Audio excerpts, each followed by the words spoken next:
السلام عليكم ورحمة الله وبركاته. ازيكم حبايبي؟ عاملين ايه؟ اهلا بيكم في قناتي نكهة البيت طعم وريحة. النهاردة هعمل معاكم ايه؟ الكعك الدايب ان شاء الله. معايا بولة كده، انا هعمل مقدار 2 كيلو دقيق. ادي اول كيلو. انا هوريكم خطوة بخطوة عشان يطلع معاكم دايب ولونه تحفة. ادي اول كيلو اهو.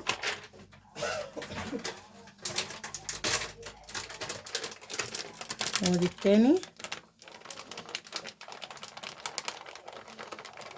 اهو.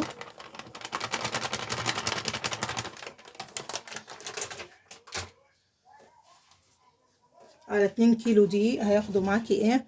هياخدوا معاكي 5 معالق سكر كده اهو. انا مظبطاهم 5 معالق سكر عشان يبقى طعمه حلو.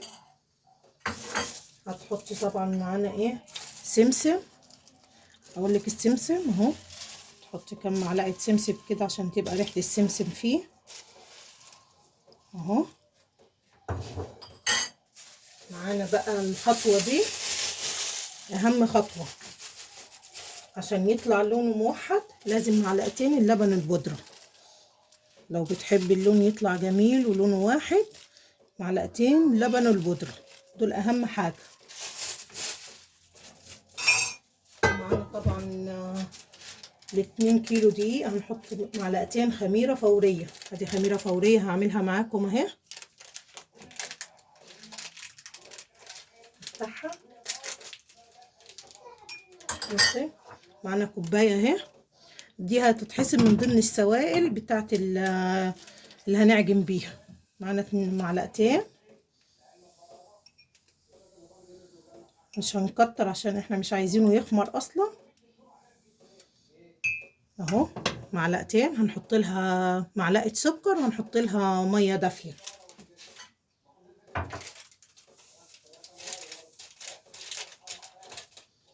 نحط لها معلقه سكر.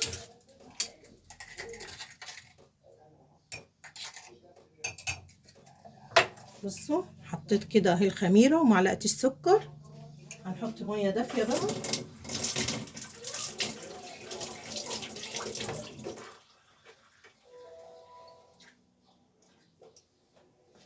اهي. الميه الدافيه. احنا ال2 كيلو دي هنحط لهم يحتاجوا كام كوبايه ميه للسوائل؟ هيحتاجوا كوبايتين ميه. كوبايه اهي في الخميره، وهنشوف بعد ما نعجن هنشوف الكوبايه التانية هيحتاجها ولا لا. بس هو هيحتاجها لان المقدار مظبوط.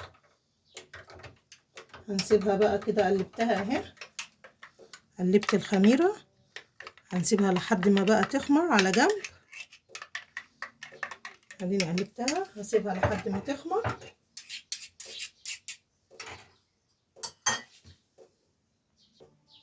اهو يا حبايبي. بصوا، حطينا ال2 كيلو دقيق والمعلقتين اللبن بودرة دول ضروري عشان اللون يبقى موحد.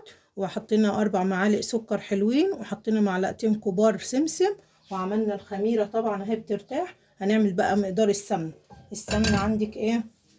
السمنة عايزينها مقدوحة طبعا. نولع النار. ال2 كيلو دقيق بياخدوا ايه؟ بياخدوا 5 كوبايات سمنة، يعني كيلو و100 جرام. بصي، الكيلو الواحد بياخد 500 جرام، 550. لو عايزاه مظبوط، عايزاه دايب قوي، هياخد 600 جرام. انا بقول لك بالجرامات وهقول لك بالايه، بالكوبايه. بصي، ده مج الشاي العادي اللي احنا بنشربه، بنستخدمه في البيت اللي بنشرب فيه الشاي يعني. بصي، ادي اهي الكوبايه. هنحطها على النار. هنسيبها بقى لحد ما تغلي تتقدح كده. هنحط كوبايه كمان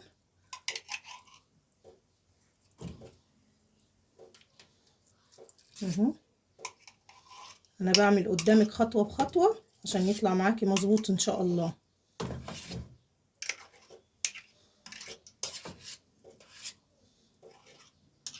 كده كوبايتين اهو.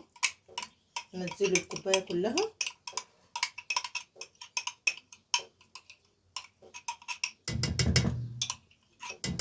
نعمل الكوبايه الثالثه.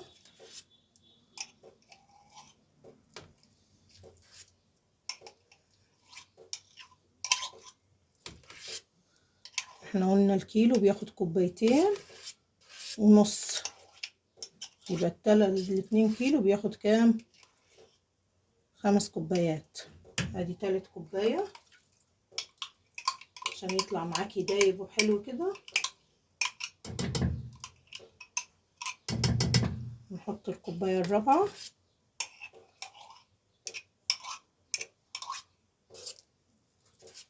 انا بستخدم سمنة كريستال الصفراء، بتبقى ليها طعم كده ونكهة في البسكوت بتاع العيد والمخبوزات بتاعة العيد يعني.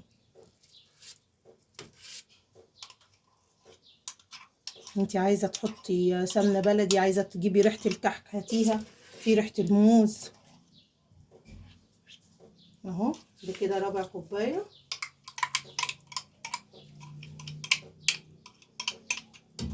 هيتبقى عندي الكوباية الخامسة، انا مش هحطها ليه، هخليها كده في الكوباية معايا، هحطها وهي ايه باردة، مش عايزة اقدحها معاهم، وهقول لك ليه.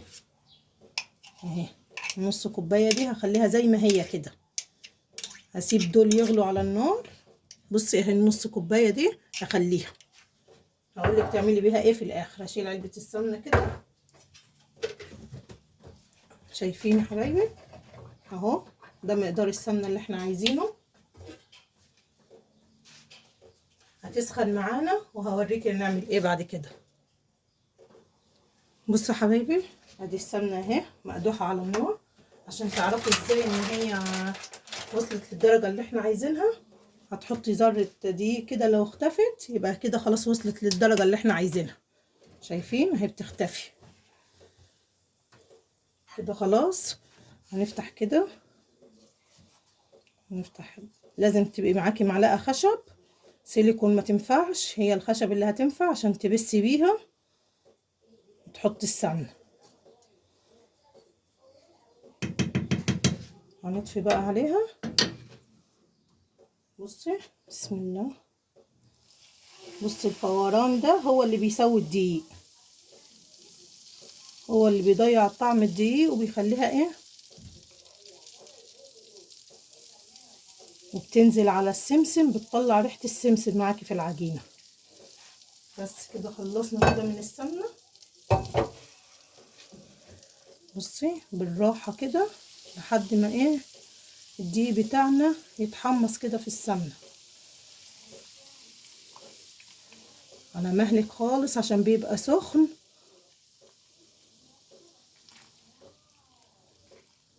على اقل من مهلك، وزي ما قلت لك لازم المعلقة الخشب.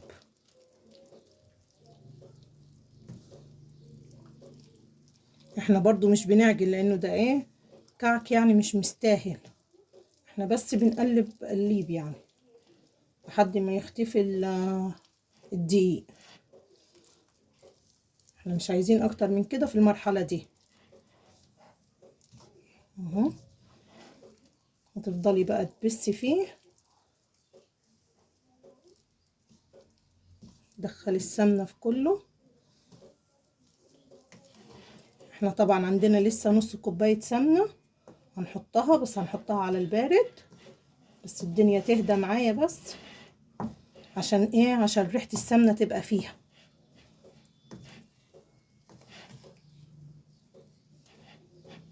بصي معلقتين اللبن البودرة هيفرقوا معاكي في التسوية، هيخلوا طعم هيخلوا لون الكعكاية كده متوحد.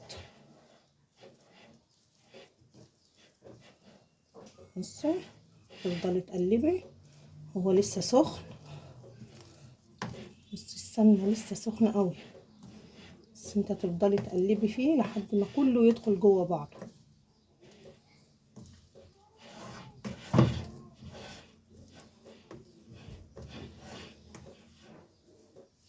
هي بتجيبي من تحت عشان الدقيق كله يشرب، تفضلي تقلبي من تحت لفوق عشان السمنة كلها تدخل في الدقيق. بصي كل ما تقلبي من تحت هتجيبي كل الدقيق معاكي.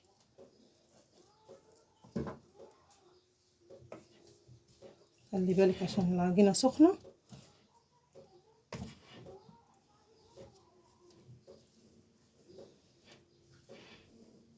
في المرحلة دي بقى ايه، هنحط كوباية السمنة اهي، معلقة كوباية السمنة الباردة اللي احنا كنا مجهزينها باقي المقدار.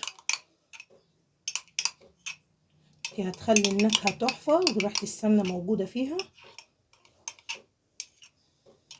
هنقلب برضو فيها.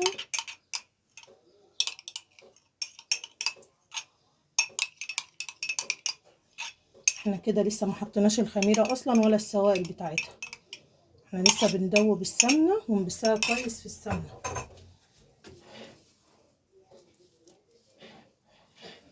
بصي لو موجودة معايا هتشمي ريحة السمنة اللي طالعة دي الباردة. هفضل اقلب فيها لحد ما الدقيق كله يدخل جوه السمنة ويشربها وهوريكي. بصي يا حبايبي، انا حاولت اقلب بقى كده عشان اخد راحتي. بصوا اهو قلبتها كلها بالايه، بالسمنة. حطيت مقدار السمنة كله البارد والسخن، حطيت اخر كوباية معاكم شايفين، هي كمان لسه سخنة. هنحط بقى ايه دلوقتي الخميرة ونشوف بقى السوائل بتاعتنا. في ناس بتحب تعمله بلبن، بس اللي بتاع اللبن ملوش عمر، يعني ما تعمليش كمية وتخزنيها ويقعد معاكي فترة، لا تخلص على طول. لكن بتاع المية هو اللي يقعد. بصوا بصوا شكله تحفة اهي. بصي بسيناه كويس قوي. دلوقتي ايه هحط الخميرة. بصوا الخميرة حتى فارت، شايفين الخميرة فارت ازاي معايا. دي كوباية خميرة يعني كوباية مية هحطها، وهشوف هيحتاج كوباية كمان ولا لا، بس هو هيحتاج عشان المقادير تطلع مظبوطة.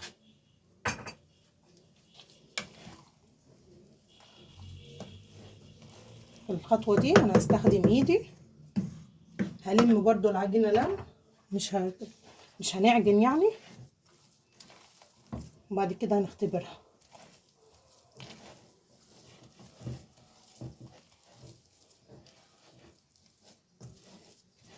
هو طبعا لسه هيحتاج كمان كوباية، هعملها دلوقتي.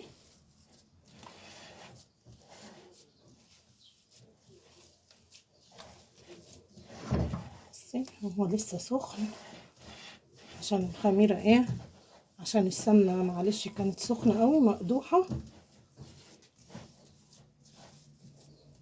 بصي يا حبيبتي، هتعرفي ازاي ان هو محتاج مية، محتاج سوائل يعني تاني ولا لا. هتاخدي قطعة كده هتجربيها. بصي لسه بتشقق اهي، فكده محتاج لسه السوائل بتاعته. هجيب كوباية مية وهزودها معاكم.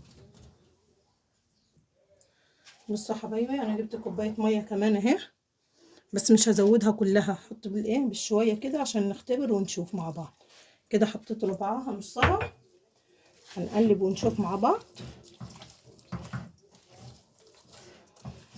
احنا مش عايزين نعجن عشان ايه، يطلع دايب وهش وحلو.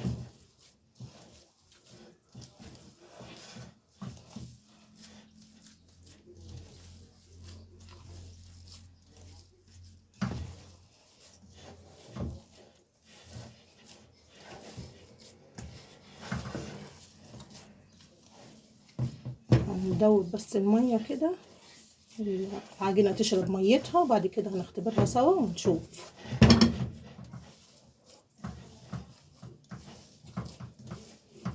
نشوفها بقى هتعوز مية كمان باقي الكوباية ولا لا. بصوا العجينة تحفة. بصوا لسه عايزة كمان متشققة. هنزود لها بقية الكوباية كده بالراحة، هنقسمهم على مرتين ونشوف مع بعض.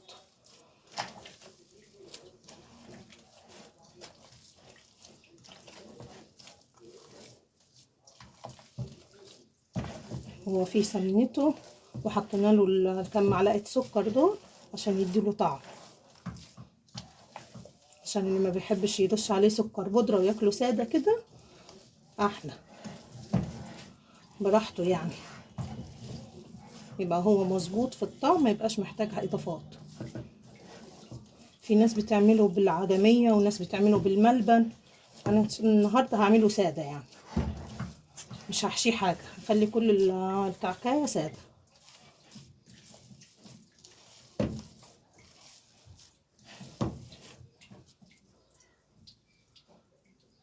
نشوف كده اهو.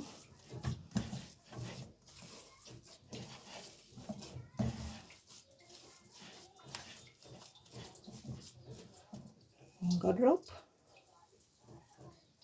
نحننها الاول في ايدينا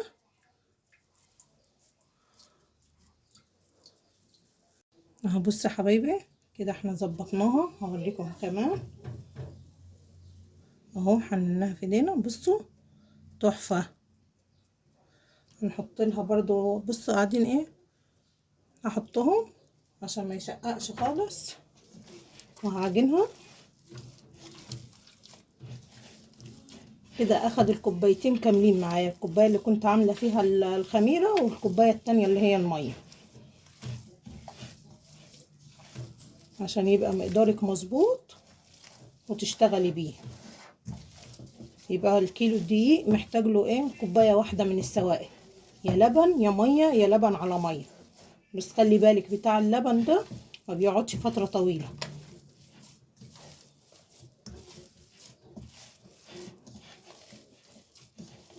احنا طبعا مش هنخلي العجينه تخمر ولا حاجه، ما تقوليش عشان فيها خميره لازم تخمر، لا، احنا بس بنريحها شويه عقبال بس ما تحضري تسخني الفرن وتجهزي الحاجات اللي هتعملي فيها وتشتغلي على طول.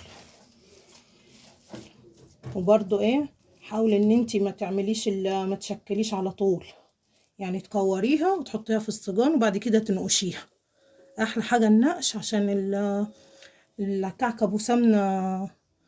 بصي عشان الكعك ابو سمنه مقدوحه ده، ابو سمنه سخنه ما بيستحملش وما بياخدش فيه البصمات، لكن احلى حاجه المنقاش، وهوريهولك دلوقتي. بس اسيبها الاول ترتاح كده مع نفسها قبل ما اجهز الحاجه وارجع لكم. شايفين حبايبي انا سبتها كده ترتاح شويه، مش تخمر، احنا بس بنريحها. معانا الصينيه اهي والمنقاش اهو، شايفين شكله. عند البصامه مش هتنفع قوي عشان الرسمه تدخل الفرن هتضيع. تاخدي واحده كده حجمها كويس، احنا هنعمل تيست طبعا عشان نجرب في الفرن، مش عايزينك تبططيها. بصي مش عايزينك ايه تبططيها، تخليها قبه زي ما هي ما تتبططش. تحننيها كده الاول في ايدك اهي، ما تبططيهاش. بصي ادي اهو اهو اهو.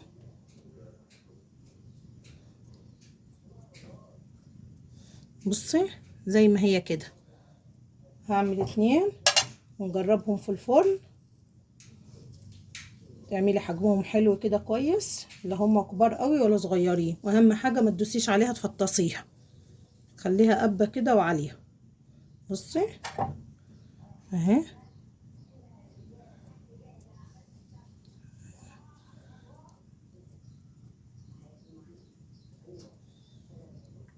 ادي اهو شكلها. وهنحطهم في الفرن، هنجربهم الاول، ودي سيبيها متغطيه زي ما هي كده، وهنبدا نشتغل على طول بعد كده. اهم حاجه ما تشغليش عليها من فوق، تحت بس التسويه. شايفه؟ هنشوف دول وارجع لكم بعد ما يخرجوا من الفرن. بصوا يا حبايبي اهي طلعت من الفرن، شايفين؟ ادي التسويه بتاعتها، شايفين شكلها عامل ازاي؟ بس ايه سخنه مولعه، ههرسها لكم بالشوكه. شايفين دايبه ازاي؟ دايبه. هنبدا بقى نعمل، هفضل اشكل بقى في الصينيه واوريكم، بس هي عايزه تبرد الاول عشان ايه بعد كده نسكرها مع بعض. بصوا عشان سخنه مش قادره اوريها لكم، هتبرد واوريكم كمان واحده.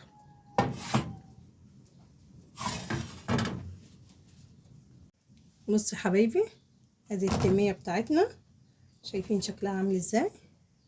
شايفين التسويه بتاعتها تحفه. اوريكم بقى قبل ما اعمل شايفين قبل ما امسكه اهو، شايفين دايب ازاي؟ بصوا اهو، شايفين شكله خطير والتسوية بتاعته جميلة اهي. هنبدأ بقى نسكر مع بعض.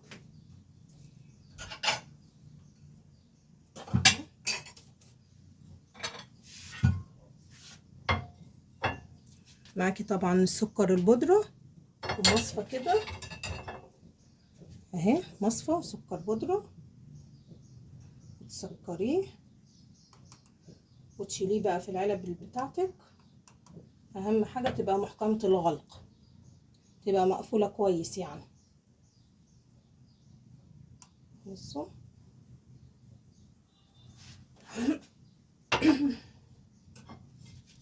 بصي شكلها. هنحط في الطبق. بس رشيت في الطبق شوية سكر كده، وهناخد بس خدي بالراحة عشان لسه ايه خارج من الفرن. وبصي بقى في طبقك وقدمي لضيوفك ولحبايبك والف هنا وشفا. اهم حاجة التسوية بتاعتك يبقى على الشبكة من فوق، ومن فوق مطفي، ومن تحت الفرن سخن عشان السمنة ما تسيحش. شايفين شكلها تحفة.